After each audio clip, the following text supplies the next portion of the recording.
пресс-конференции еще накануне сказал, поменяем немного время, сделай его побольше, потому что в прошлый раз мы вынуждены были срочно уехать.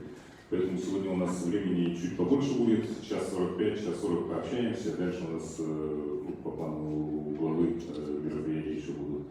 Давайте начнем. Наверное, сразу вопрос-ответ, да, чтобы времени не терять, чтобы у вас было больше возможности задать вопросов. Готовы к такому формату? Так пойдет? Или хотите вступительное слово на 20?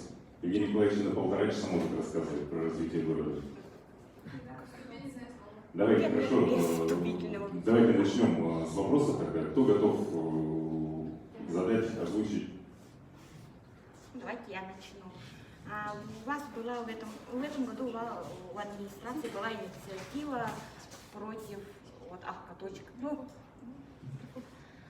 Как сказать, про инициативу вы в Тумен внесли, чтобы увеличить площадь для для точек продажи алкоголя. Будет ли продолжена работа? Есть ли какие-нибудь идеи дальше? Спасибо. Вас как зовут? Сахаяна Лопатина, Сахапресс. Еще раз имя. Сахаяна Лопатина, Сахаяна. Сахапресс. Спасибо. Я поблагодарю Сахаяна вас за очень хороший вопрос во всех отношениях. Значит, смотрите, какая сейчас диспозиция? Есть 171 федеральный закон, который устанавливает правила реализации ограничений спиртосодержащей продукции оборота. Значит, в рамках 171 федерального закона даны разъяснения, как можно продавать в магазинах и как в пунктах общественного питания. Далее дано право регионам устанавливать дополнительные ограничения в продаже, это как время реализации и прочие ограничения при оказании услуг общественного питания в многоквартирных домах, полный запрет или по площади зала, где оказывается эта услуга. Муниципалитетам, федеральным законом и постановлением правительства Российской Федерации дано право определять как дополнительные ограничения в виде расстояний от социальных объектов и многоквартирных домов. В 2022 году мы провели большую работу и в мае месяце приняли постановление номер 118-П, которое увеличило расстояние от социальных объектов всех категорий на 100 метров и поменяло способ расчета. Если раньше делали по пешеходной дорожке, то есть могли сделать там палисадники, какие-то элементы малых архитектурных форм, не считать по змейке. То есть сейчас мы считаем от двери до двери полное расстояние по прямой. Это позволило сегодня уже практически на весь центр города поставить запрет появления новых алкомагазинов. Нет, лицензию уже там не получат, закрыто. То есть мы остановили этот процесс. Далее мы обратились с инициативой в законодательное собрание республиканское, чтобы ввести дополнительные ограничения в виде увеличения площади обслуживания зала до 75 квадратных метров. Нам это надо для того, чтобы мы убрали с рынка, вообще в принципе с оказания этих услуг, недобросовестные точки, которые работают по факту как магазин. 10 квадратных метров есть площадь обслуживания, там пластиковый стол стоит и 2 стула. Там никогда никто не пользуется услугой как общепита. Это работает по факту как магазин. И мы хотим нашим решением 75 квадратных метров сделать так, чтобы те, кто будут оказывать эту услугу общественного питания, стали по определению общественным питанием. То есть появилась кухня какая-то, появился обслуживающий персонал, официанты, повара. То есть бизнес начал развиваться во благо населения, а не то, что сейчас во дворах у людей ставят эти алкоточки. Люди не могут спокойно выйти во двор, дети гулять, днем и ночью там ор пьяных людей. Вот это мы хотим убрать. Если наша законодательная инициатива прошла в первом чтении, то сейчас идет оценка регулирующего воздействия на бизнес для второго чтения. Если устоится и во втором чтении пройдет более 50 наливаек, чисто наливайки, которые работают как ЛЖКФ, они должны будут прекратить свою деятельность как наливайки, либо переквалифицироваться в нормальный пункт общественного питания, либо уйти к одну клетку. скажем так. Мария Архипова, ЕСЯ. Вот продолжение этого вопроса. Возле моего дома находится алкоточка, которая называется так и точка на Губина.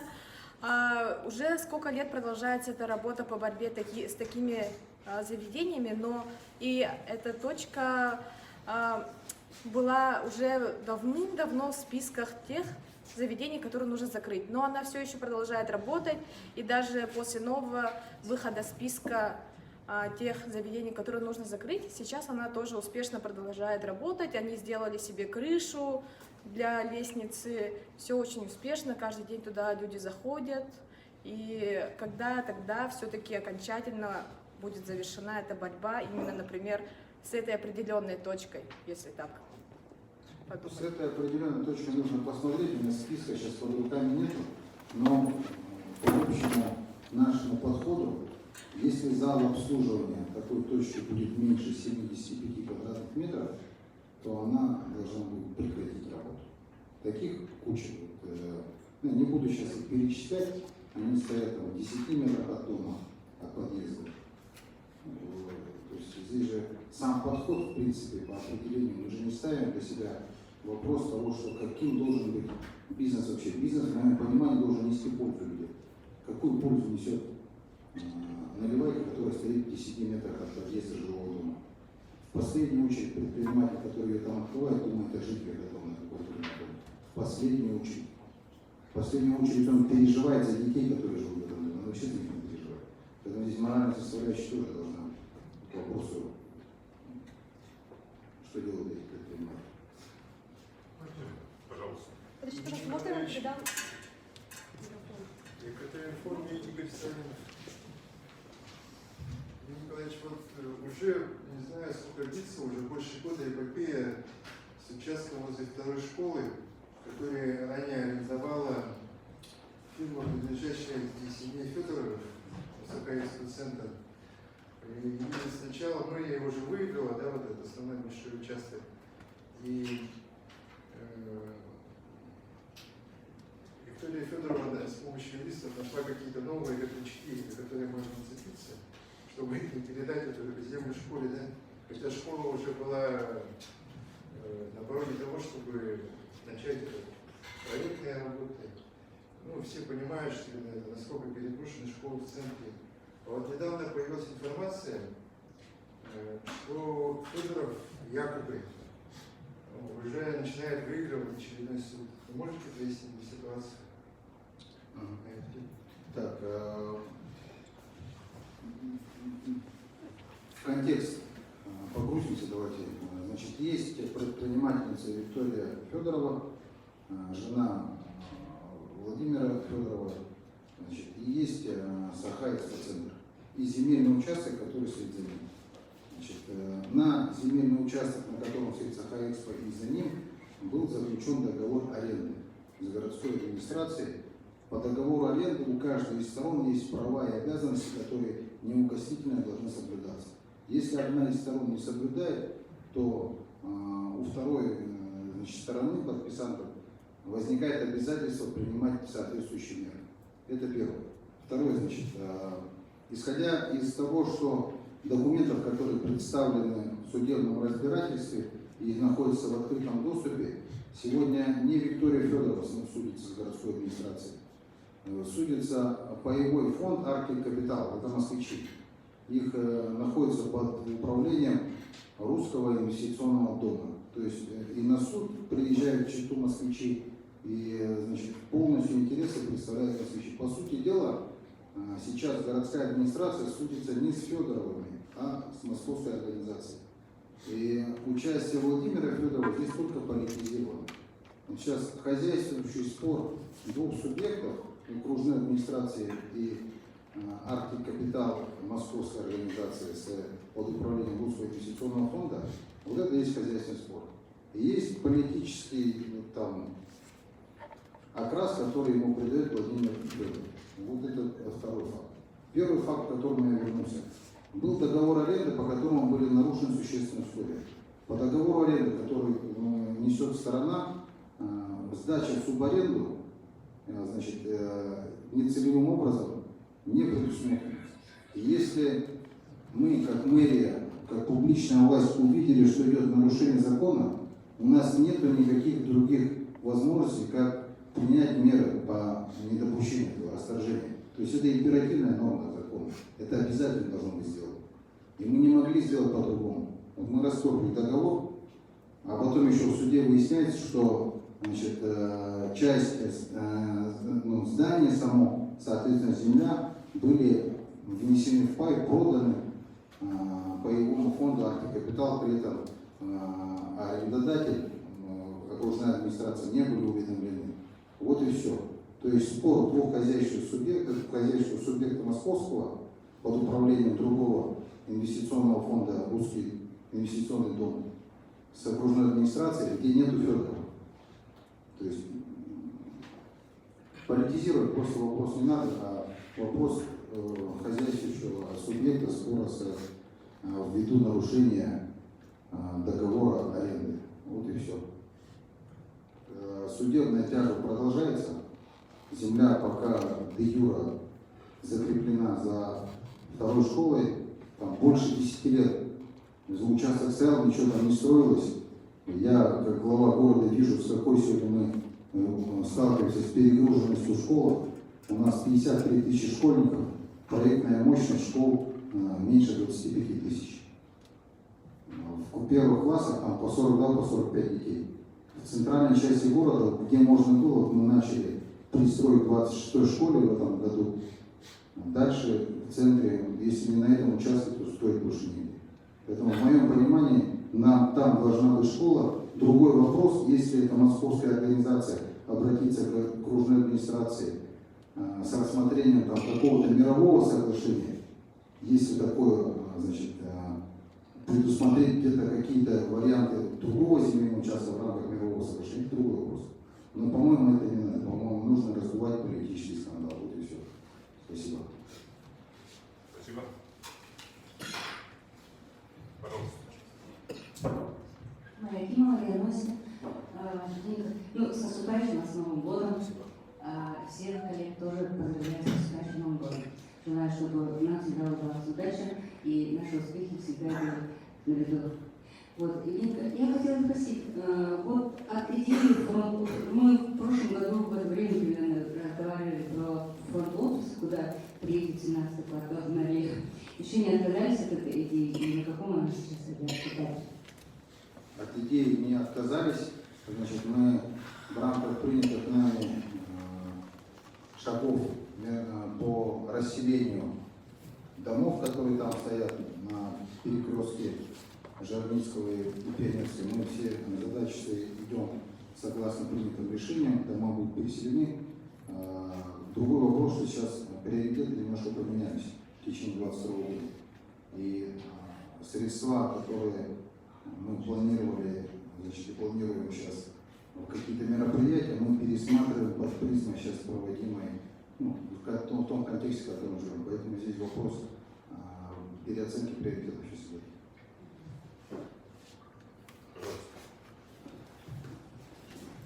Здравствуйте, прошу, Ксения Петрохас. У меня вопрос о озеленении. Как вы знаете, в этом году в СМИ, в пабликах различных было много фотографий вырубаемых деревьев, как жители жаловались, о том, как сухостой подстрекают различные кустарники. И мне хотелось бы отметить, как жителю города, как журналисту, что создается негативный информационный шум по этому поводу. Нужно в рамках различных дорожных работ эти деревья срубать не нужно. Люди очень остро и негативно на это реагируют. Да, как бы подрядчики и администрация отвечают, но эти ответы как-то теряются на общем фоне. И у людей остается мнение, что мы лишаемся зеленых зон в городе. Самая большая зеленая зона, где мамочки с колясками могут гулять, ну и вообще просто прогулочная, это городской парк. У нас очень мало прогулочных зон, очень мало деревьев. Хотелось бы два таких вопроса. Первый – это обратить внимание на то, что, как мне кажется, нужно больше проводить какую-то просветительскую работу, пускать релизы, создавать какие-то пресс-конференции с экспертами, которые бы объясняли доносили о том, что вот там мы будем высаживать, какие-то планы будут, что рост деревьев, то есть это мы увидим не на следующий, не через год, не через 2, не через 3, что вот в течение какого времени эта аллея будет засажена. И второй момент, хотелось бы у вас, ну вот, ближайший план узнать вообще о том, будут ли скверы у нас засаживаться. В многострадальном скверучике, например, поначалу, когда он открывался, он был очень зеленый, красивый, сейчас я там живу серый, то есть буквально это вот скамейки, статуи, все голые холмы. Планы на ближайшее время по созданию каких-то зеленых островков, о том, вот эти аллеи, которые были вырублены, это, по-моему, театр оперы и балета в районе Ярославского, Популаковского где-то, еще в районе, по-моему, Бояркова, ну, самые известные, которые обсуждались в СМИ, о том, будут ли это вот восстанавливаться, будет ли что-то там засаживаться. И хотела просто вам передать слова благодарности. Я являюсь женой мобилизованного, и вы на днях проводили встречу в жителях Октябрьского округа. Я живу в Октябрьском округе, не смогла подойти. После этой встречи вот, в группе в Телеграме, ну, каждый округ уже у нас есть группа Телеграма, группа поддержки семей мобилизованных, очень много жен, матерей и тех, кто были на этой встрече, передали вам слова благодарности, что действительно очень для каждой семьи это очень тяжело, и что действительно мы чувствуем поддержку администрации и денежную, и моральную, что буквально каждый там, глава округа готов лично звонить женам, матерям, близким, мобилизованных и помогать со многими проблемами.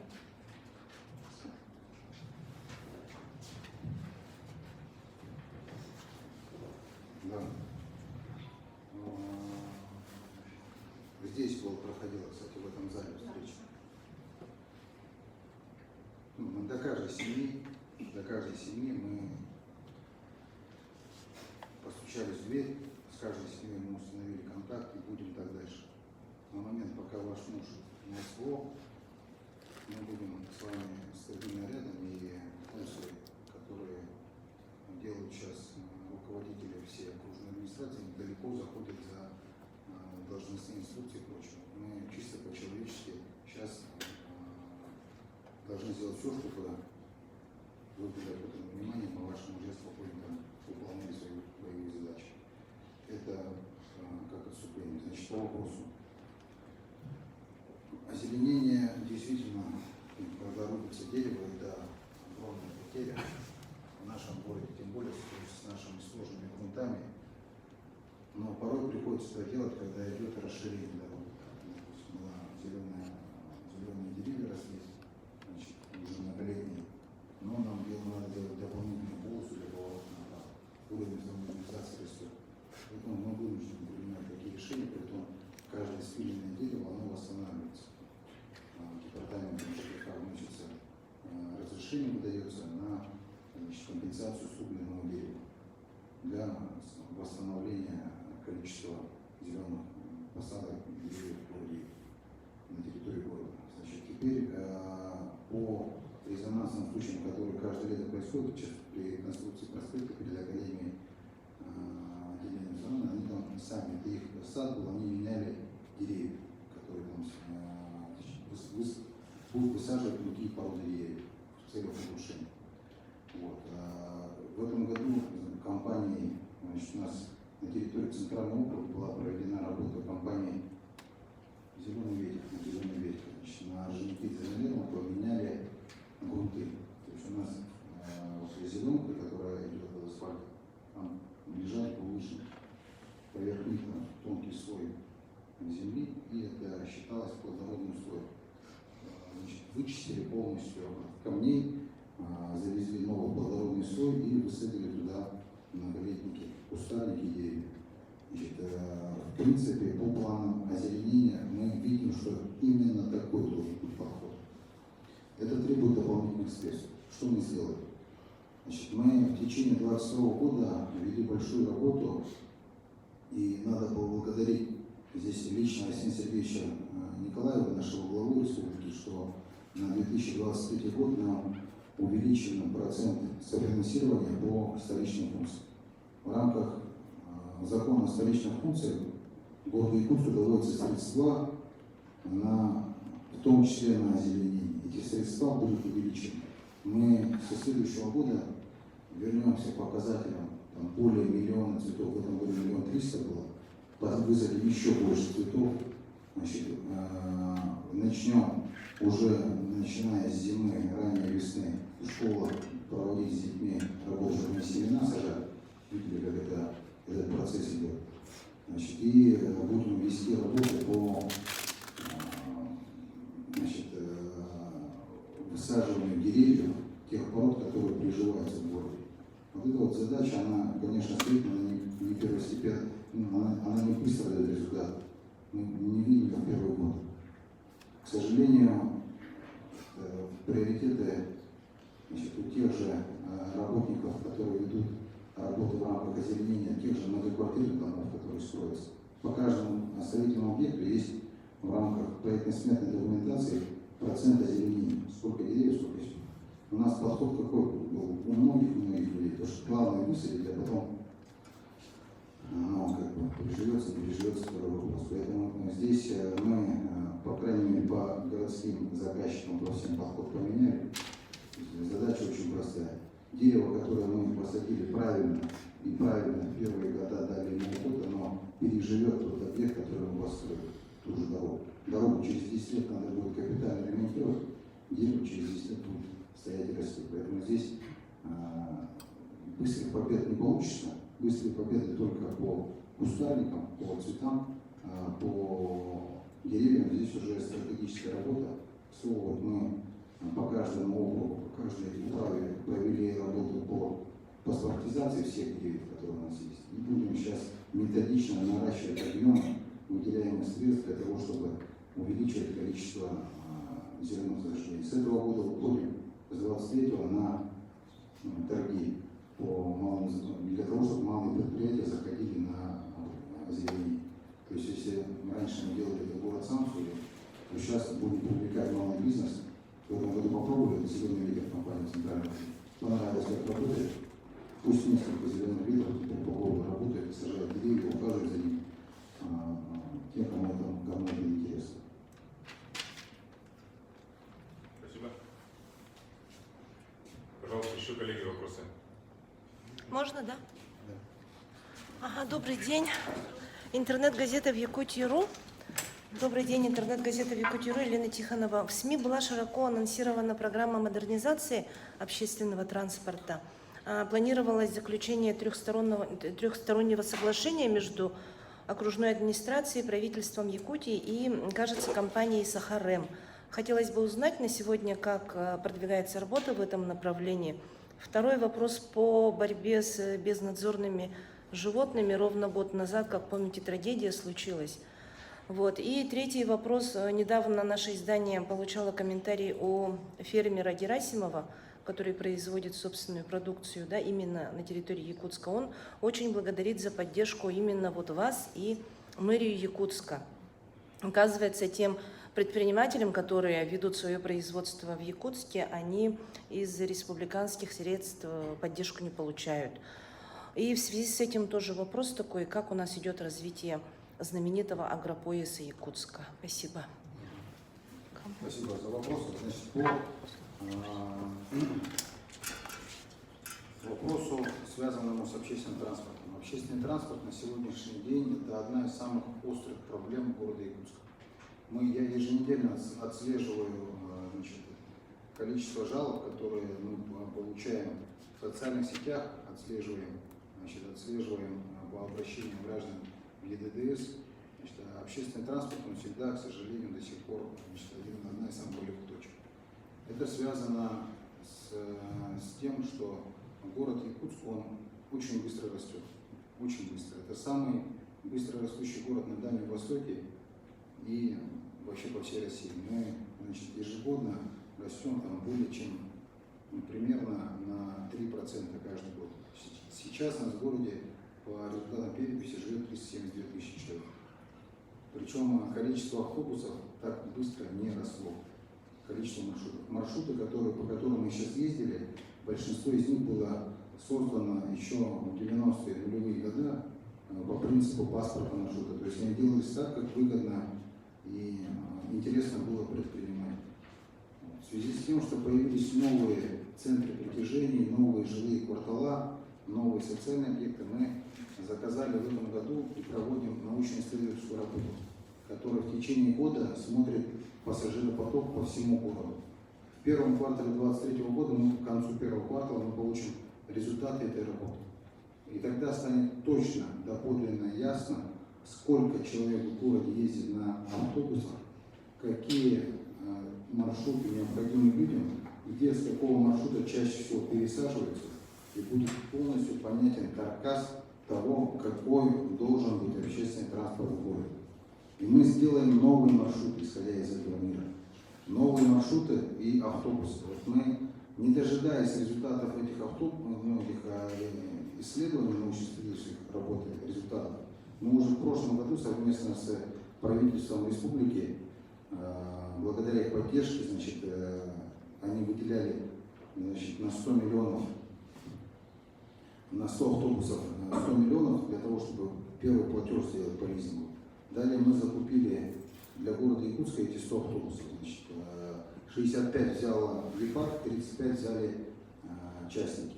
Мы уже запустили 100 автобусов на городские улицы.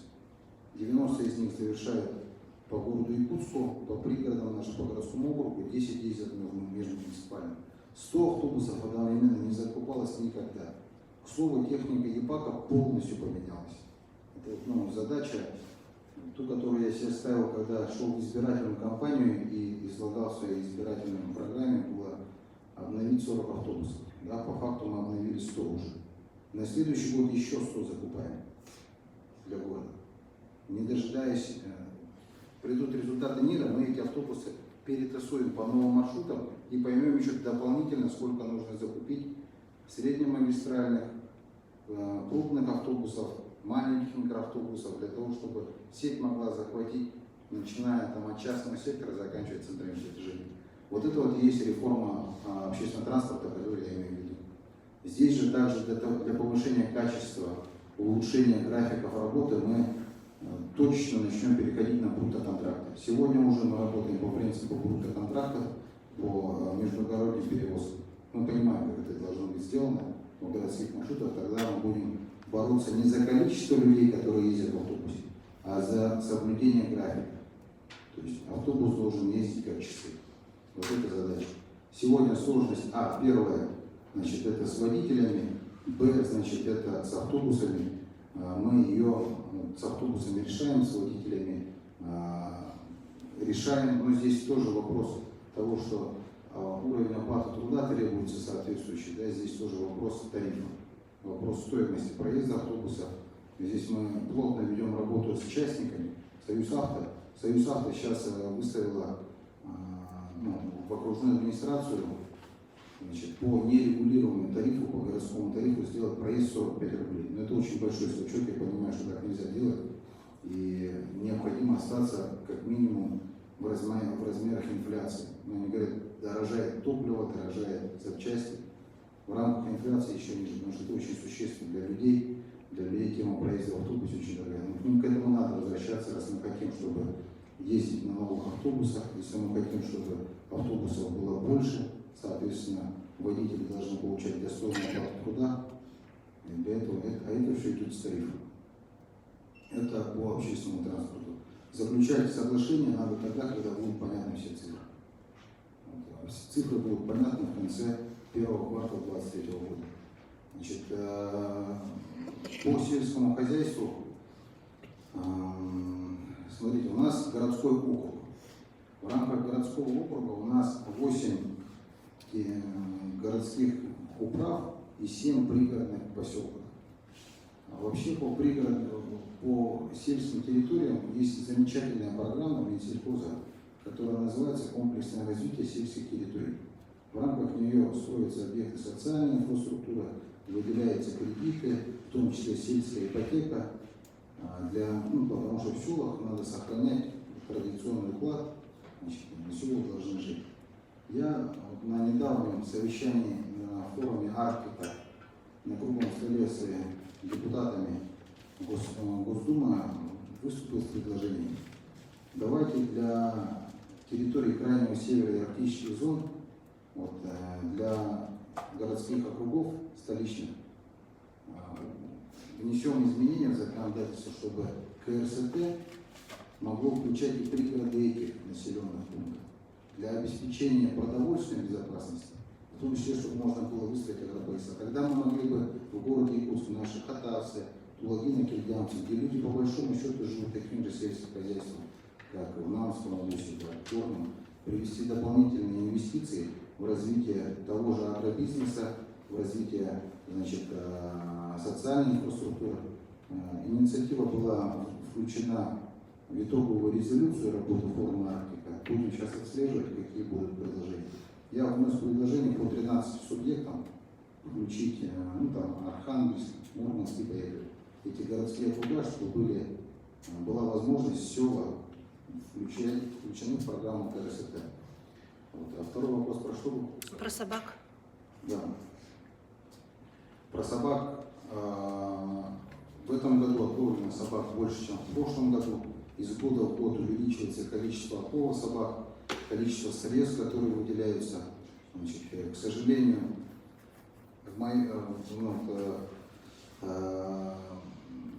собак, значит, у собак сейчас на территории нашего приюта ведется сейчас работа по бруцеллезу, да, то он есть, то его нет. Департамент ветеринарии занимается этим вопросом. Соответственно, у нас встает задача, чтобы процесс отлова ни на минуту не останавливался. Мы вносим дополнительные решения, чтобы была отдельно чистая зона, значит, от грязной зоны, но процесс отлова не должен останавливаться ни на минуту. Чтобы, не дай бог, не случилось той беды, которая в прошлом году, к сожалению, случилась. Вопрос очень опасный, тем более для нас, для северного города, когда в морозы мы видим устойчивый тренд, что собаки формируют стаи. Отлов усиленно ведем ежедневно проводится штаб. Одна из ключевых задач работы, которые проводит ОКОН ЖКХ, это отлов собак. За этот год финансирование составило 46 миллионов на оплату содержания собак. Колоссальные деньги. Спасибо. Здравствуйте. Юрий Городецкий, газета «Жизнь Якутска». Знаете, у Федора Владимира Ильича не всегда были какие-то там идеи плохие, да, когда он выступал, не знаю, вы, наверное, услышали. Он ратовал за то, город переполнен, да, там, место застройки уже нет, да, там застраивал, где частная территория была, транссервис. Город как-то. И вот Федоров предлагал одну вещь: уйти на сопки, застройка на сопках. Там вопрос, конечно, стоял там с энергией, там, снабжением и так далее. Да? И как-то об этом подумал, думаю, ну, ничего, идея неплохая, да? Ну, так это повисло в воздухе, называется. Вы как считаете, куда должен развиваться Якутск? То есть население, ну, по моему мнению, будет расти, потому что идет все равно миграция с районов, большая, прибывают иностранцы, не знаю, сколько там сейчас, может, убавилось, рождаемость повышается, да? То есть в какую сторону должен развиваться город? Потому что я как-то ехал с мэрии, там, мы ехали по дороге в Жатаю, там поля есть пустые, да? Я говорю, ну, даже пустые стоят, понимаете? А мне сказали, говорят, нет, это уже все занято, это земля частная уже. То есть она уже чья-то, то есть там стройку никто не допустит, вплоть там до Усть-Катына. Ну, прямой вопрос, куда, по вашему мнению, в ближайшие там 10 лет, например, там, должен развиваться город? Да, в этом году была, позапрошлом году на форуме ВЭФ Владимир Владимирович Путин поставил задачу разработать мастер-план для дальневосточных городов. В этом году задача была выполнена при поддержке Министерства по развитию Дальнего Востока и Арктики, при поддержке Фонда будущих поколений, Дом РФ. Значит, наш город обрел мастер-план. В рамках мастер-плана мы, значит, видим точки роста, которые есть. Это южная сторона города Якутска, это то направление, куда сейчас силами водоканала по улице Чернышевского протянули коллектор и водовод. Это включить в многоэтажную застройку зала, районы ДСК, значит, с перспективой, значит, звездной, и пошли по старому вопросу. Это огромный потенциал для роста, там практически можно еще один курс построить. Это раз. Второе, значит, в мастер-плане закреплено и ведется сейчас работа в рамках обеспечения безопасности города, наводнения, строительства берегозащитного сооружения. Сегодня один из вариантов, который ведет Министерство экологии республики, это строительство берегозащитного сооружения с намылом новых территорий. Это 204 и далее. То есть, если туда пойдем, там еще один город Иркутск можно построить. Безусловно, та идея, что наверх подниматься, она тоже имеет место, но надо понимать, что наверху лесной фонд – это федеральная территория, федеральная земля. Мы в прошлом году получили федеральную землю для реализации ее раздачи для многодетных семей. Вилюйский тракт 16 километров, Намцирский тракт и на территории Магана. Порядка 3300 земельных участков будет роздано многодетным. Поэтому так или иначе там уже начнется освоение и возникновение земельных участков категории ИЖС. Если мы говорим ИЖС, то мы имеем в виду и школу, и детский сад, и всю инфраструктуру, которая там необходима. Поэтому так или иначе мы поднимаемся на город, но упор мы будем делать с точки зрения развития в южную сторону. Да, здесь очевидно, потому что и стратегического планирования у нас ключевой проект – это строительство мостового хода автомобильного через реку Лена, Стабаки, да. Соответственно, в этом направлении идет сегодня уже, видим, что реконструкция дороги Умна, подъездное расширение 4 полос, строительство коллектора, водовода, значит, реконструкция уличной дорожной сети, усиленное идет южное направление. Осталось нам 4 полосы сделать Чернышевского, но все будет готово для того, чтобы заставить. Пожалуйста. Газета «Якутия», Рудых Алексей. Мне Николай тоже по поводу многострадального отрезка от Белого озера, улица Можайского, да? И от рынка Белого озера. И, да, ну, минуя пост ГАИ, ну, скажем так, там архив, вот, когда, ну, чего греха таить, Минтранс в прошлом году вот, обещал, и глава республики в прямом эфире в начале года то же самое говорил, что займутся, а там уже и Газпром бассейн достраивает, а дорога в таком состоянии, что невозможно колдобина на колдобине. Ну, как говорится, не разъехаться, особенно в летнее время, когда машины утром с Усхоты на Курт, извиняюсь, с Сала, и вечером обратно с работы. Спасибо. Смотрите, здесь совершенно правильный вопрос ставите. И вот в контексте сразу. Объект дома потребовал бассейн с катком, подведение туда инженерных сетей. Там, если посмотреть, вот дорожное полотно прошли трубы. Вот, это раз. Второе, проектно-сметная документация, значит, задача стоит такая, чтобы от площади Орджоникидзе до поворота была четырехполосная дорога. По разграничению от рынка Белой Алгуи до Стеллы Мархи на развороте, который на повороте, который должен реконструировать город. Дальше от Стеллы это участок, который реконструирует управление дорог республики. Мы в этом году начинаем этап нашей реконструкции. Крайне дорогой, значит, требующий расширения дороги, выстраивания по центру ограждающей конструкции. Ну, то есть, по сути дела, как окружное шоссе будет. Мы ее начнем в этом году начинается. 23 строительные. Месяц хотя бы. Ну, у нас все строительные работы начинаем, как правило, с мая месяца.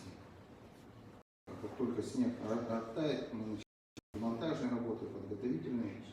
Ну, как правило, строительных сезона, и до конца строительного 24, это, как правило, 31 октября мы будем проводить работы на всем участке.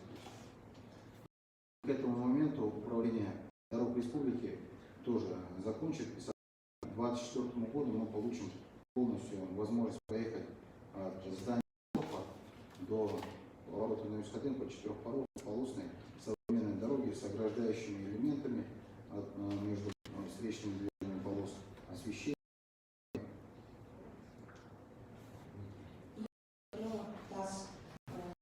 Работа ведется в ведении темы составляющей организации, есть понимание вообще, когда она запустится. Спасибо. В рамках подготовки к созданию ЕТСП, значит, подписантами выступают ГУП ЖКХ, значит, у них несколько котельных, значит, акционерное общество теплоэнергии со всеми своими котельными и Якутскэнерго. Сегодня проведена работа подписана дорожная карта, значит, и проведена работа по оценке активов, которые будут вкладываться в создание ЕТСП. Сегодня идет работа по согласованию отчета, предоставленного ЕТСП, и как только будут согласованы цифры всеми собственниками, кто вкладывается в создание ЕТСП, произойдет консолидация активов и будет создана эта ЕТСП. Сейчас вопрос принятия результатов оценки. То есть у нас есть вопросы, как у ЖКХ есть вопросы, Якутскэнерго был задачей реализации. До конца 2022 года точно нет. Спасибо. Здравствуйте, Евгений Иванович Требушева и Москвичи. У меня два вопроса, в принципе, касающиеся одной и той же темы. Когда все-таки у нас автобусы ходить по проспекту Ленина? Я знаю, что вроде до следующего года обещали в этом году запустить центра, сделать большой круг набережных, поэтому люди, школьники добираются до школы и так далее, всяких кружков, занятий, работы на полчаса 40 минут дольше.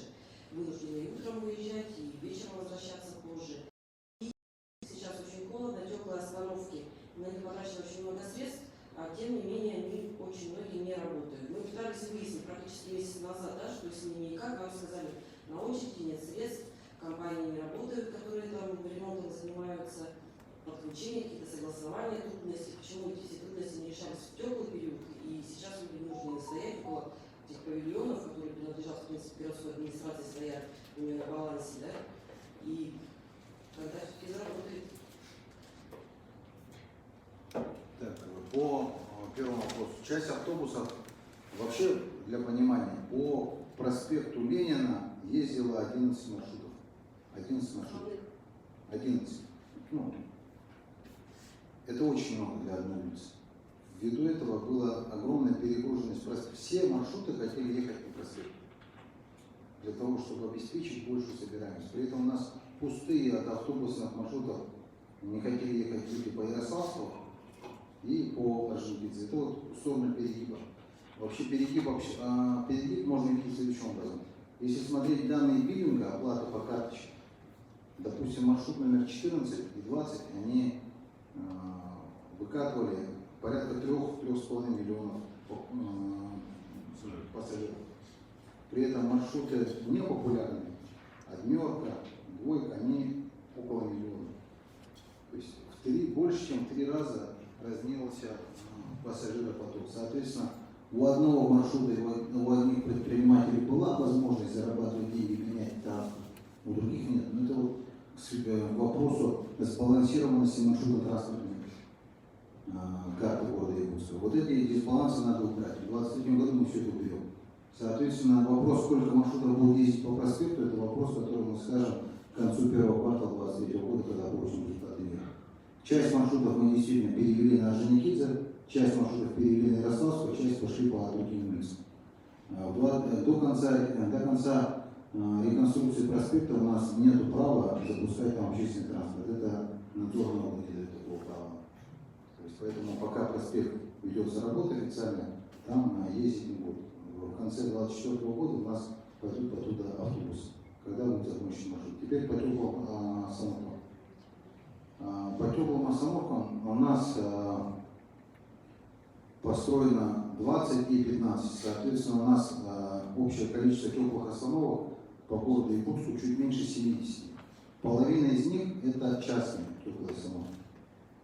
И зачастую Зачастую мы путаем, где частная остановка, где муниципальная остановка. Муниципальные остановки, которые построены и эксплуатируют сейчас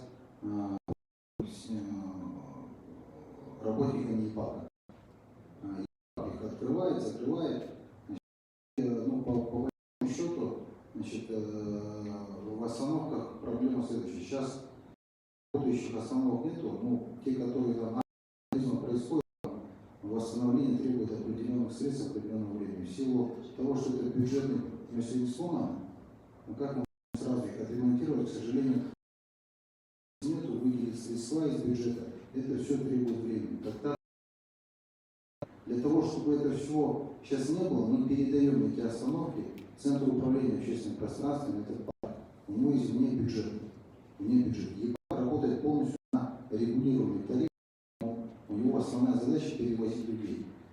Понимая, что остановки необходимо делать больше, строить их, и они были в первую очередь остановками, объектом, где выдается займ или бизнес, мы сделали эти остановки как остановки.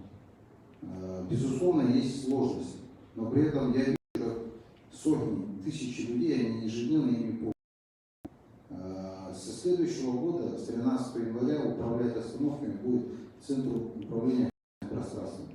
Значит, и полностью будет передан на их баланс для того, чтобы они более гибкая структура, чтобы могли с небюджетки покупать без торгов какие-то стройматериалы, когда их ломают. Но у нас по актам вандализма только 9 написали, что они были разрушены. 9 остановок.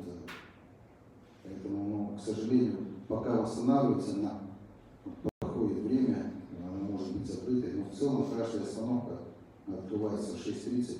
Бывают случаи, что где-то они могут опоздать, но это строго контролируется. Потом происходит мера дисциплинарного воздействия на людей. Система растет, мы никуда никак не отказываемся, мы для себя поставили цель, что в течение 5 лет ежегодно по 15 остановок мы будем строить и доведем количество теплых остановок до 100 в городе. Вы работали? Конечно, безусловно. Площадь Победы до сих пор закрыта. Около музыкального училища тоже до сих пор остановка не включена. Это все как раз администрация. Потому что это остановка, о которой мы писали, говорит, что они работают. Единственная остановка, которая подвергается вандализму, это все остальные остановки, они в принципе в нормальном состоянии, просто они закрыты. Но подвергается гораздо большее количество остановок. Он стал только 9 за год. По площади Победы Аэровская остановка, которая на самой площади Победы стоит.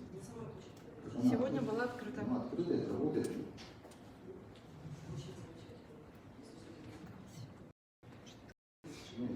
Нет, дело не в фильме. Я ежедневно с утра, у меня заместитель проверяет, сколько остановок. У нас есть отчет, который отправляет водителей. Нет, бывает то, что они могут быть не открыты, в какой-то момент там какая-то ремонтная работа проводится. Но по умолчанию все остановки мы открываем.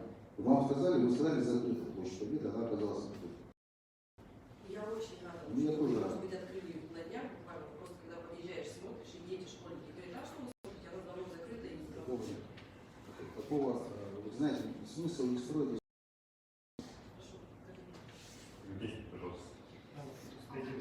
Здравствуйте, Виктория Дорогухина, Сахалин. Такой вопрос тоже касательно теплых остановок. Горожане очень жалуются, что теплые остановки у нас людей без определенного места жительства. И как вы планируете разрешать эту ситуацию? Ясное дело, что бомжи тоже люди, их на улицу не выкинешь, но зачастую после них бывает очень плохой запах, да? Поэтому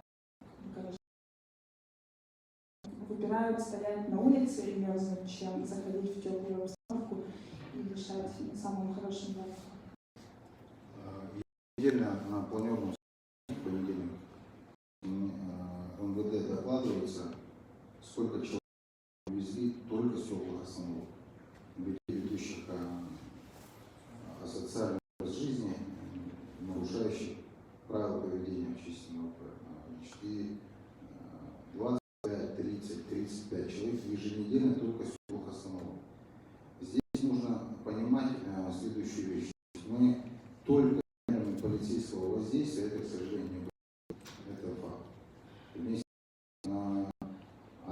останавливаться и не строить остановки, потому что у нас есть бомжи, это тоже неправильно. Надо продолжать остановки, их эксплуатировать, работу по доставлению этих людей в отдел полиции, значит, и параллельно социальной политикой в плане строительства или обустройства этих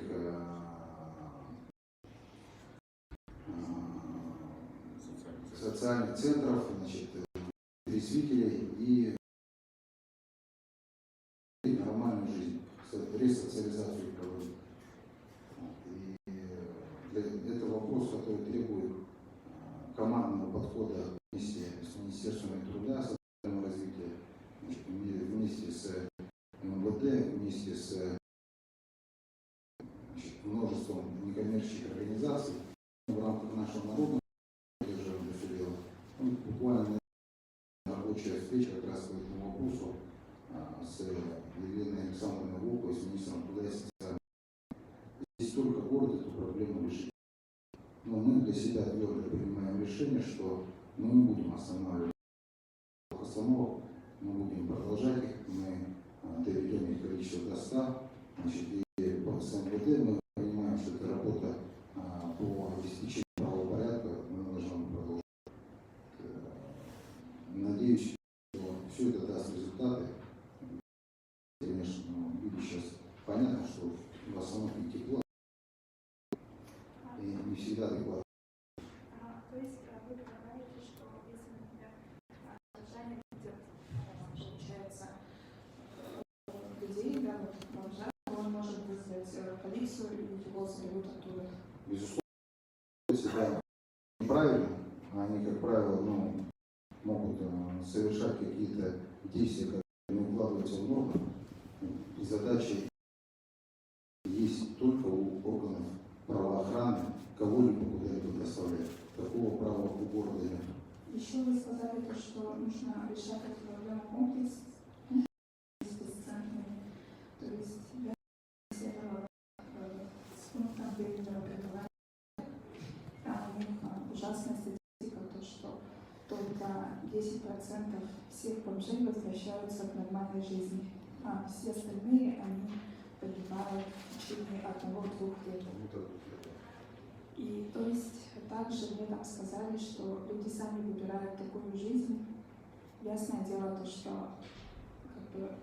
такие люди, наверное, если у таких людей есть еще и психологические проблемы, может тогда нужно как-то доработать закон, чтобы люди не могли, что ли, просто так уйти из такого центра. То есть если человека бомжа, может быть, признать не совсем дееспособным. Очевидно, что решение этой задачи – это задача отчасти творчества, 100%. Ведь мы же все живем в этом городе, и мы видим явную сезонность. Сейчас зимой их меньше, людей, ведущих подобный образ жизни. Весной начнет погода теплеть, прилетает не только утки. В городе появляется энное количество людей, которых зимой не было. И понятно, что это люди с нашей республики. Это не с Луны к нам люди свалились. И вот вопрос, как отрегулировать это, безусловно, нужно какие-то законодательные новеллы вводить. Например, конечно, это одна крайность, но в Советском Союзе была статья за тунеядство. То есть не было у людей права просто болтаться по одной улице, ничего не делать. И все те люди, которые сегодня ведут такой образ жизни на улице, я посмотрю, 90% из них имеют руки, ноги, голову, способны выполнять какую-то работу. Но они не озадачены тем, что им надо как-то работать и вносить вклад в развитие и прочее. Они свой выбор сделали и ведут такой образ жизни. Совершенно правы. Процент тех, кто потом становится на правильный путь, он очень такой требующий дополнительного изучения почему-то. Но вместе с тем эта проблема есть, ее надо решать, и здесь тривиальными, простыми способами ее точно не решить. из года в год, к сожалению, мы видим одну и ту же картину. Вот, начнется здесь вот рядом магазин на горке есть, там рядом стоит ремикс в этом магазине, и вот этот вот пятачок, там человек 20-30, которые с утра до вечера здесь ведут социальную жизнь. Еще такой вопрос. Сегодня появилась информация, что в пункте временного содержания безнадзорных животных почти поголовно все собаки заражены бруцеллезом. И как вы планируете лавировать между теми горожанами, которые как бы против, да, вот, усыпления животных, и теми, кто наоборот, радикально настроен насчет бродячих собак? Бруцеллез и тема, значит, проведения анализов, забора анализов на территории приюта городского, она, значит, ведется уполномоченными органами. Уполномоченный орган, кто занимается этим вопросом, департамент ветеринарии. Значит, это задачи, я внимательно наблюдаю, мы внимательно наблюдаем, потому что прекрасно понимаем, что приют городской на территории города, имею в виду, и все вопросы, в том числе зоозащитников и горожан, они идут через нас. Мы в этом случае должны обеспечить законность проведения этих мероприятий. Были взяты пробы, там более 500 собак, это где-то, там у нас в приюте сейчас около 1000 собак. Соответственно, 60%, около 60% показало наличие бруцеллеза. Соответственно, далее выступили зоозащитники, их поддержала прокуратура и Россельхознадзор, что необходимо провести повторные, значит, анализы. Сейчас департамент ветеринарии занимается этим вопросом. Мы, значит, внимательно соблюдаем, чтобы видим, чтобы законность была в прежнюю очередь соблюдена и открытость была, гласность, чтобы люди видели, как этот процесс идет. Чтобы, здесь же видите, разные позиции у населения, для того, чтобы найти истину, найти правду, надо, чтобы все было как на ладони, все было открыто, прозрачно. Требуется дополнительный анализ, давайте дополнительный анализ, посмотрим, реально так или нет. Если реально бруцеллез, то дальше департамент ветеринарии будет принимать решение как уполномоченного органа. Вопрос не как планировать, а как жители Иркутска. Как вы сами считаете, следует вообще содержать этих собак на передержке животных, тратить на них бюджетные деньги, или же нужно их гуманно усыпить? Их это кого? Больных собак? Нет, вообще бродячих собак. Вообще бродячих собак? Смотрите, здесь у нас приют, а не пункт передержки животных. Приют подразумевает собой возможность пожизненного содержания собак. Я сегодня себя не разделяю, как жители глава. Я взял на себя эту ношу и отвечу просто как глава. Есть закон, мы как по закону, если положено всю жизнь содержать, Госдума приняла такой закон, мы будем всю жизнь содержать. Спасибо. Евгений Николаевич Хахалы, Россия Равита, Макинти Керенский. Тому Барлуктара, Инди Аксатуралла, Сайды, Тестиля Хайдуна, Капитета Туризмутуна. По Дегусу Порка, наши проекта, Кыгнакерме, Сарайттан Кымсалана, Кыгнакерме, Туймада Жена, Онна Урку Мета Луанулахта, Онтон Хаскону Кыгнакерме, Бұл гостиницалар бұд, Осыланын тұрпақ кәмнерге, Тору болаларда, Кері бары тоқтауытыда. Қана қайсқалары қандық көрмәлі қойылы, маңы көрім арады. Туризм хайдыда. Хақалы ордық бұла, хақалы істәшілер. Без обид сейчас на якутском отвечу, потом на русский перевод. Для наших радиослушателей.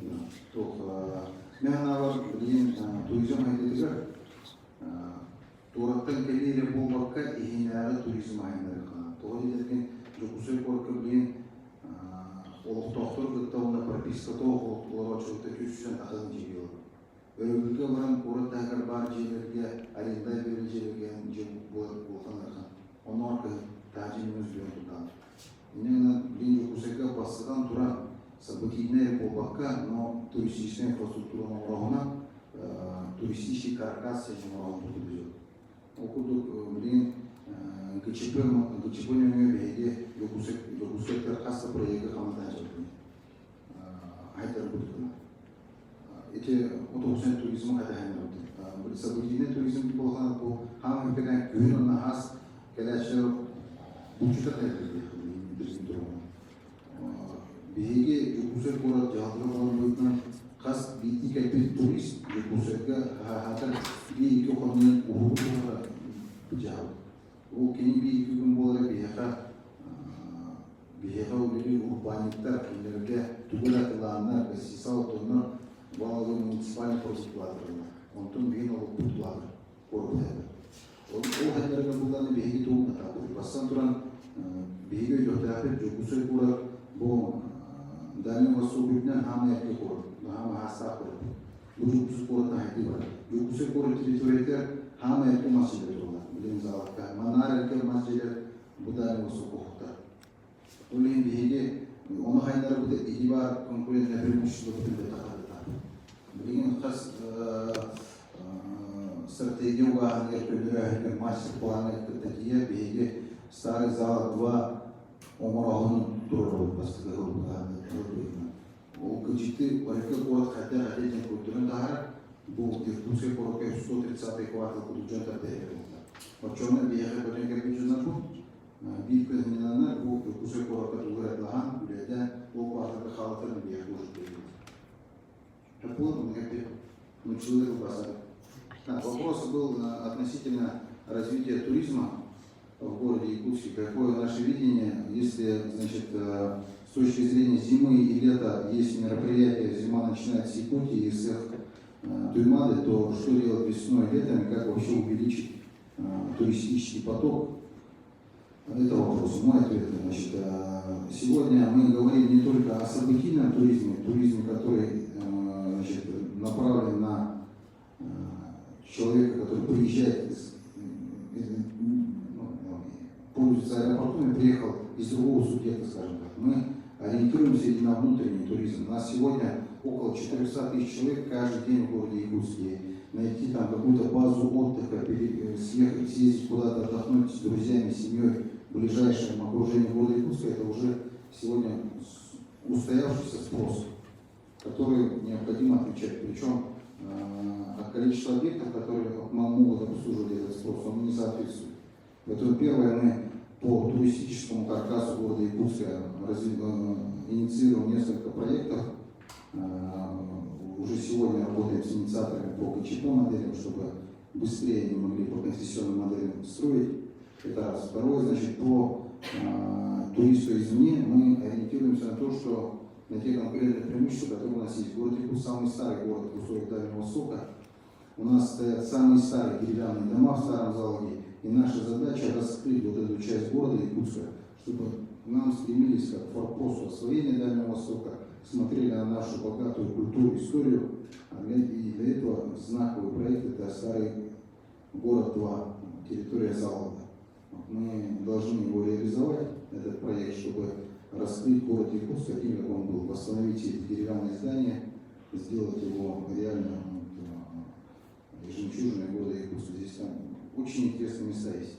Та же шахта Шеглина, реальное училище, гимназия. Все вот эти вещи, которые будут восстановлены. Евгений Николаевич, можно еще пару вопросов о интернет-газета в Якутии.ру? Да, спасибо. Ага, первый вопрос это по... Сегодня же день энергетика отмечается в стране, да? Хотелось бы узнать, мэрия Якутской какие меры принимает по поводу предотвращения, может быть, этих энергоаварий, от которых мы все боимся, да? Второе, у вас, наверное, есть какие-то новости по подготовительным работам к приходу Ленского моста, потому что новости такие хорошие же пошли, да, по республике. Вот. И третье, как на сегодня идет социальная газификация в якутских пригородах? И помните, еще года 2 назад как раз вот перед вашими выборами была активно шла тема того, что не хватает пропускной способности вот этих магистральных газопроводов. Спасибо. Все, молчу. Спасибо. Так, ну, с темы газа начну. Дефицит пропускной способности газа. Значит, это очень большая объемная задача, которая требуется по городу Якутску. Там объем средств, который был освоен в 2022 году по линии Министерства промышленности, это около 350 миллионов по ликвидации дефицита пропускной способности на территории города. Марха, Покровский тракт, пригородные, вот эти соты, которые не имели возможности подключиться к газу, они сегодня эту возможность получили. Но нужно продолжать в таком же темпе, чуть ли не 10 лет еще выделять ежегодно по 350 миллионов, в силу того, что город очень быстро вырос. Опять же, те сети, которые газификация города там 50 лет тому назад была сделана, многие сети, они с тех пор были рассчитаны под один уровень роста города. Город за 20 лет вырос в 2 раза. Количество людей, потребителей выросло в 2 раза. Соответственно, необходимо эту системную работу продолжать. Вот. По социальной газификации. Социальная газификация, весь наш план 100% выполнен. Тот объем, который колоссальный, казалось, по городу Якутску, есть там порядка 1000 домов мы сделали. Значит, по вопросу энергетиков, пользуясь случаем, поздравляю всех работников, всех энергетиков по образованию, по профессии своих профессиональных праздников, безусловно, очень важной профессии. Значит, с точки зрения, в принципе, аварийных отключений. В 2021 году ЕДС зарегистрировал чуть меньше, 972, по-моему, аварийных отключений по городу Якутску. В 2022 году 542, по-моему. Ну, порядок цифр такой. То есть почти в 2 раза меньше было аварийных отключений, допущено в 2022 году. Это достигается за счет того, что было правильно реализованы ремонтные программы, инвестиционные программы ресурсоснабжающих организаций. Мы, как городская администрация, принимаем участие в согласовании ремонтных и инвестиционных программ ресурсников, в том числе энергетиков. По энергетикам, рост связан с тем, что в принципе нужно понимать, что у нас уровень сетей, требующих обновления, он очень большой. И, соответственно, пока ты все это не обновишь, то будут возникать вот эти вот вопросы.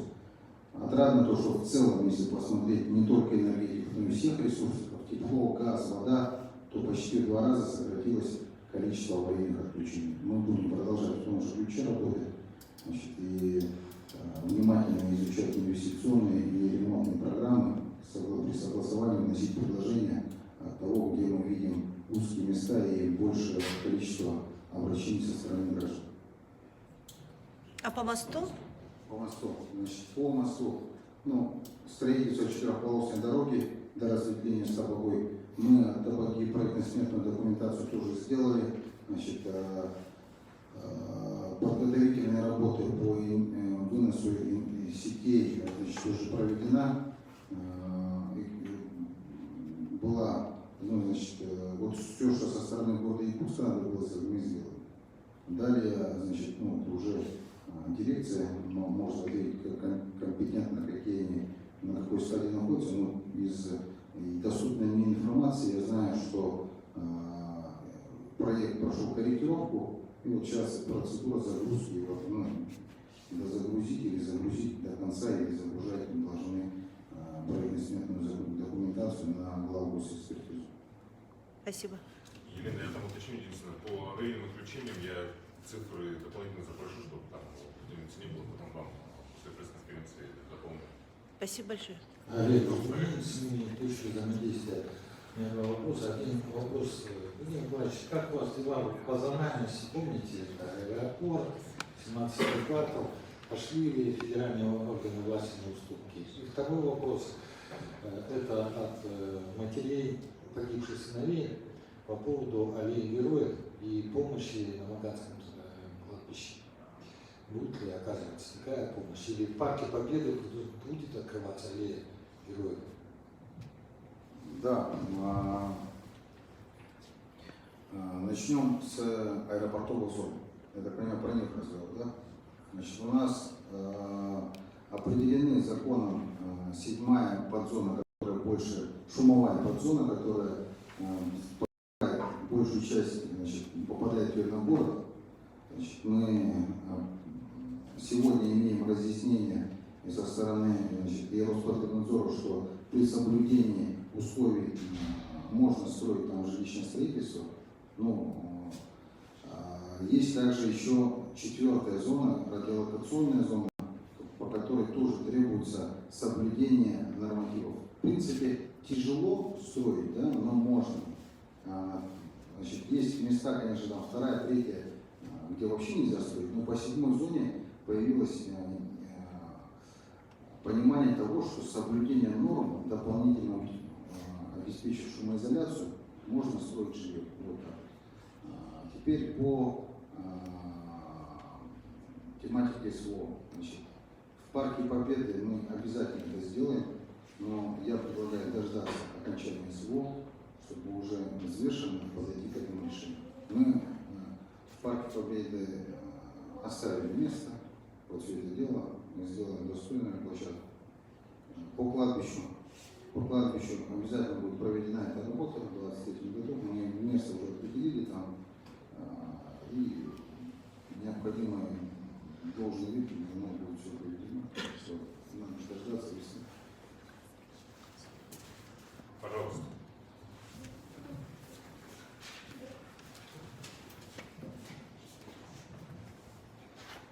Парламентская газета «Элтумен», Аламжи Будаев.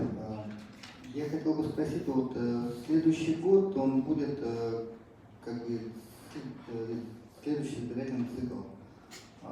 Как вам работа вот с текущим составом городского совета депутатов, и в том числе депутатов от города Элтумен?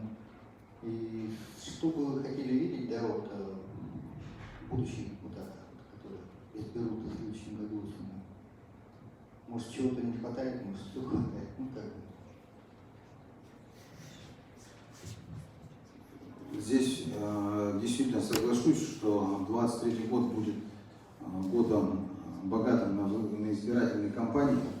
Для жителей города Якутска каждый из нас получит 5 бюллетеней. Значит, по 2 бюллетеня на Якутскую городскую думу, на Елтумен, и 1 бюллетень на главу республики. Значит, это очень важные выборы. С текущими созывами, значит, депутатского корпуса Якутской городской думы у меня выстроены конструктивные, хорошие отношения. Значит, мы прекрасно понимаем и, значит, друг друга. Значит, я хочу поблагодарить депутатов за конструктивную работу, значит, за то, что инициативы, которые мы проявляем, вплоть до, значит, 118-го постановления по алкоточному, значит, по бюджетным корректировкам, все принимаются вовремя. Что касается депутатов Элтумена города Якутска, у нас есть в городе собрание столица депутатов. Мы периодически встречаемся с депутатами городского города, которые избраны в Элтумен. В следующем году у нас изменение, количество округов по городу выросло. Поэтому еще больше депутатов будет от города, и это замечательно. Соответственно, каждого из нас голос будет еще больше представлен в госсобрании Элтумена. Это необходимо жизненно для распределения бюджета, чтобы бюджетная обеспеченность города Якутска росла. Что я хочу? Я хочу, чтобы депутаты, которые будут избраны в следующие созывы Якутской городской думы или Элтумен, шли туда с пониманием, что и зачем им это депутатство. Главное, чтобы не было депутатов ради депутатов. То есть депутат должен понимать свою профессиональную значимость и давать себе отчет, что от его профессиональной деятельности зависит благополучие людей на конкретной территории, от того, что он может вносить законодательные инициативы, отстаивать интересы его избирателей при формировании инвестиционных программ министерств, при формировании общего консолидированного бюджета. Это очень важная задача. Здесь хотелось бы, чтобы наши депутаты, которые были от города Элтумен, были профессионалами, и депутаты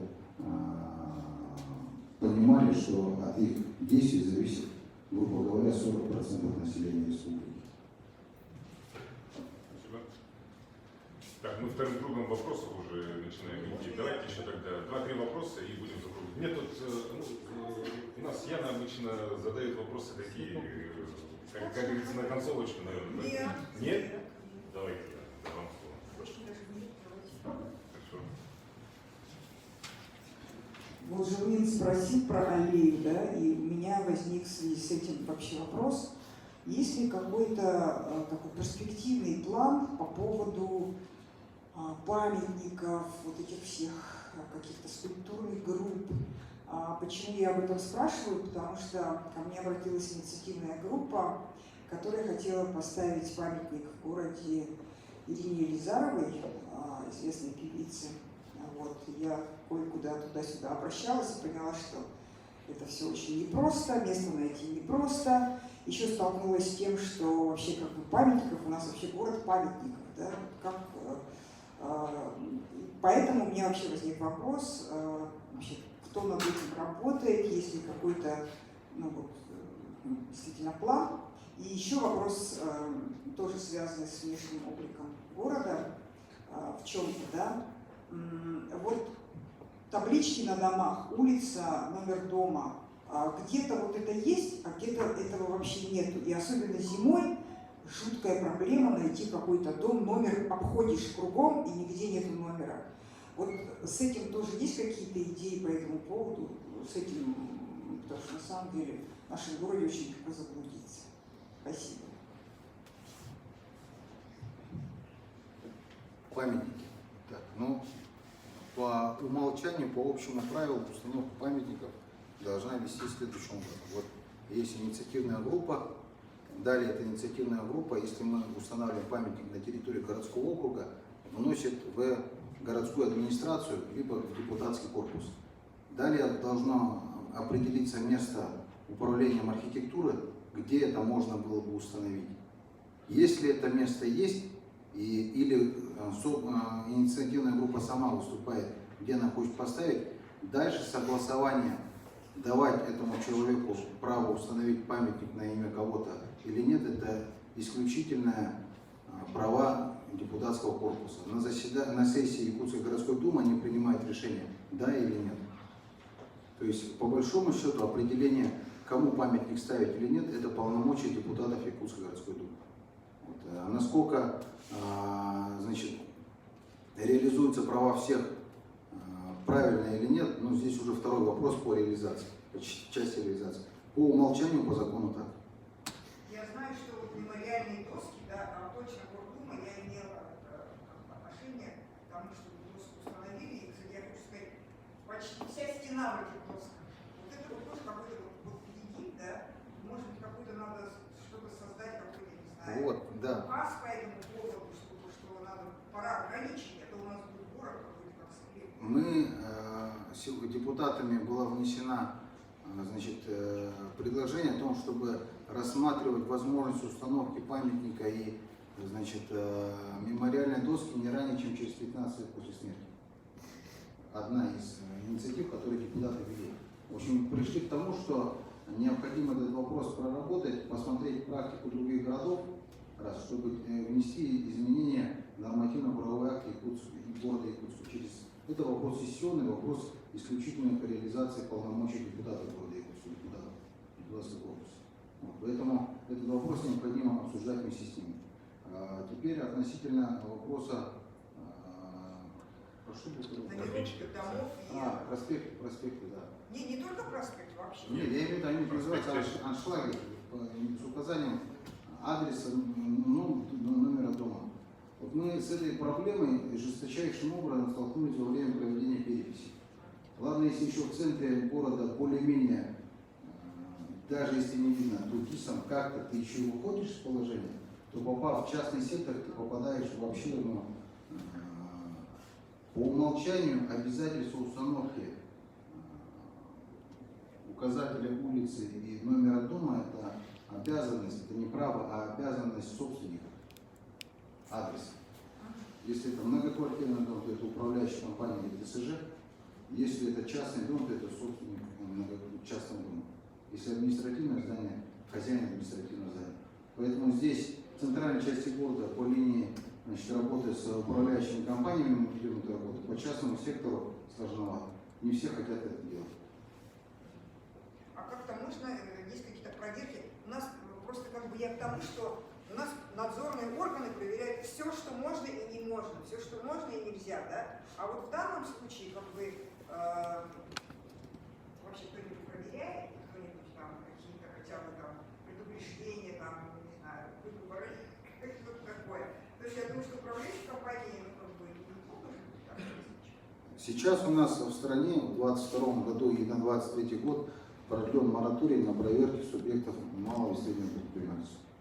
Все управляющие компании являются субъектами малого и среднего предпринимательства, поэтому они контрольно-надзорным мероприятиям не подвержены. Только в случае, если есть прямая угроза жизни и здоровья населения, согласование органов прокуратуры. Вот. И по аншлагам их сейчас проверить точно не получится. Понятно, спасибо. Вопрос личный. Вы привыкли к критике в социальных сетях? Чего? Привыкли к критике в социальных сетях. Ну, когда люди критикуют в социальных сетях. Привыкли? Да, привыкли ли? Лично вы привыкли? Лично я ну, к такому даже не то, что принимаешь это. Ты должен через себя это преодолеть, потому что все равно до определенного момента ты живешь, и если тебя критикуют, ты пытаешься разобраться, за что критикуют, кто критикует конкретно. То есть сейчас понятно, что критика, если она как бы, носит характер такой, что к ней нужно в том-то и дело привыкнуть. Понимаете? И это привыкание приходит через принятие. Принятие того, что это неизбежные издержки публичности. Именно по этой причине я стараюсь и делаю все, чтобы публичности избежала моя семья. Чтобы мои дети, никто не знал их в лицо, чтобы не могли, и чтобы они росли полноценными здоровыми детьми, не как дети мэра или кого-то, обычные дети. То же самое по супруге. Надеюсь, что никто из вас визуально не знает, она может с вами спокойно посидеть рядом в кинотеатре, кино посмотреть или чай, кофе попить.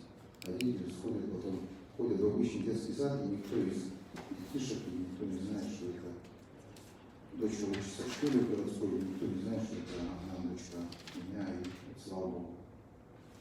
А вот вы иногда отвечаете в социальных сетях, в комментариях, и вам это нравится? Нравится что? Ну, вот отвечать в комментариях. Иногда же бывают какие-то вопросы, или какие-то жалобы. Я иногда встречаю, например, ВКонтакте ваши ответы. Здесь вопрос, нравится, не нравится, здесь вопрос, надо это делать, это же обязанность. Как бы. Я не думаю, что у вас в должностных обязанностях прописано, что вы обязаны каждому комментарию ВКонтакте отвечать. Здесь дело даже не в должностных обязанностях, сейчас же есть госпаблики понятия. Есть понятие того, что это уже норма жизни, то, что не то, что это мое пожелание, у меня есть страница, я ее веду по своему настроению. Это наша обязанность. Обязанность людей, которые занимают сегодня реализацией каких-то полномочий государственных. Это обязанность наша. Но не всегда же только госпабликах отвечаете, а бывает же такое, что новостных пабликах тоже вас иногда встречаешь. Ну, отвечаешь, да, и, наверное, вопрос нравится, не нравится, я никогда еще не задавал. Просто отвечаешь, если есть возможность, отвечаешь. В Твиттер не я веду, поэтому там не нравится, не нравится. А как вы относитесь к странице в Твиттере, которая постит пацанские цитаты от вашего имени? Фейк. Ну, иногда очень даже в тему бывает, да. По-моему, всегда в тему. А в целом как относитесь к этому? Я просто рад тому, что кому-то не жалко своего времени. Он же прям там у него, я смотрел, очень много твитов, да? Последователей, там, ретвиты. Очень популярные твиты, да. Ну вот, соответственно, мне нет, отправляют эти скриншоты, у меня самого твиттера нету. Смешно, реально поднимает настроение. Вот вы регулярно посещаете сессии. Давайте там тоже череда коллег, еще последний вопрос, пожалуйста. Вот там еще... Давайте я задам его. Да, я пройду Вот. последний И вопрос. вот получается, вы регулярно посещаете сессии депутатов и слушаете их. И вот очень часто вот депутат Фаян Васильев очень часто задает одни и те же вопросы на каждой сессии. И как вы думаете, это у него популизм или он так очень хорошо отстаивает интересы своих избирателей? Аян Ильич у нас является не только депутатом, но и является директором 26-й школы. Как руководитель общеобразовательного учреждения, одного из самых больших в городе, он прекрасно погружен в тему. И когда он задает вопросы относительно сферы образования, к нему нужно прислушиваться, потому что он обладает актуальными данными и владеет ситуацией изнутри как директор. Это, когда он задает вопросы, касающиеся не сферы образования, тоже у него бывают какие-то ссылки на те или иные запросы граждан, поэтому я не считаю, что Аян Ильич занимается популизмом. Он в меру своих возможностей ставит те вопросы, которые, на его взгляд, субъективно кажутся и требуют озвучения на сессиях Якутской городской думы. Поэтому внимательно надо выслушивать и работать с каждым высказыванием депутата. Это избранные народом люди, за них люди отдали свои голоса, и они имеют полное право говорить, что хотят на заседании сессии Якутской городской думы и вне нее. Но в рамках заседания это должно быть услышано, отреагировано, если надо, должно быть принято решение. Михаил, пожалуйста. Здравствуйте. Евгений Николаевич, 3 вопроса есть. Кратко сделаю. Вы говорили про туризм в городе. Может быть, знаете судьбу гостиниц в 2 местах Якутска, которые обсуждаются уже много лет. Это пустырь на проспекте Ленина и еще один пустырь на месте бывшей городской бани. Уже много лет обсуждается, не будем, может быть, знаете, регулярно всплывает в СМИ сообщение, что вот-вот обсуждается очередной проект, но, как правило, ничего не происходит. Первое. Второе. Лошадиная штрафстоянка. Что с ней сейчас происходит? Зимой же лошади тоже ходят, вообще их отводят туда или нет. И на будущее штрафстоянки будете дальше давать денег на содержание. Вообще она оправдывается, покупает. Так, и третье, про фейерверки в городе. Недавно, вообще, в принципе, каждый год город выделяет какие-то специальные зоны для запуска фейерверка. Но мы же все знаем, что горожане никогда этого не соблюдают, и все запускают в своих дворах. Это как-то будет контролироваться, и вообще, что грозит горожанину, который запустит фейерверк в своем дворе, если не будет последствий в виде пожара? Спасибо. Можно с лошадей начну? Тема актуальность обретает, лошадиная тема, штрафстоянка как раз таки в зимнее время. В летнее время у них есть территория для выгула, вырастает, на острова уходят лошади и поднимаются наверх. Соответственно, у них кормовая база широкая и большая. Как правило, они появлялись здесь с наступлением морозов, потому что их кормовой базой становились мусорные урны. И для того, чтобы не допустить этого, мы провели анализ потолок, которые были набиты у этих лошадей. В прошлый год, помните, позапрошлый, сколько здесь лошадей было. Изучили и посмотрели, что это меньше 10. Меньше 10 субъектов, владельцев этих лошадей. Того одни и те же. И стало понятно, что мы поговорили с этими людьми раз, два, должного внимания не обращают. Решили наказать рублем. Запустили в тестовом режиме, смотрим, можем обслуживать, работать, подняли оплату, поймали лошадей. Один человек заплатил 140 тысяч рублей, его лошадей вообще ни сном, ни духом больше. Он точно знает, где эти лошади у него закрыты, где он их кормит, дешевле знать эти лошади, нежели их отпускать. И сейчас, я, по крайней мере, и по обращениям ЕДДС, и сам, когда по городу езжу, лошадей практически я не видел. Вы видите, нет лошадей сейчас? Да, по-моему, и сигналов в социальных сетях меньше стало. Тема рабочая. Поэтому обязательно будем продолжать, обязательно будем финансировать, обязательно будем добиваться того, чтобы лошадей в городе не было.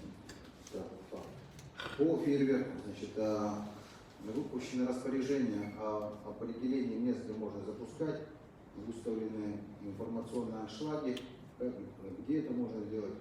Значит, если тут нет факта нарушения, если произошел пожар. То есть, если вы начинаете пользоваться фейерверками, пиротехническими устройствами в неотведенном месте, это уже факт правонарушения.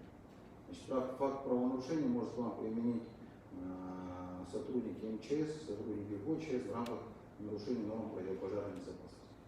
Ну, это если говорить о санкциях, которые преследуют. По гостиницам.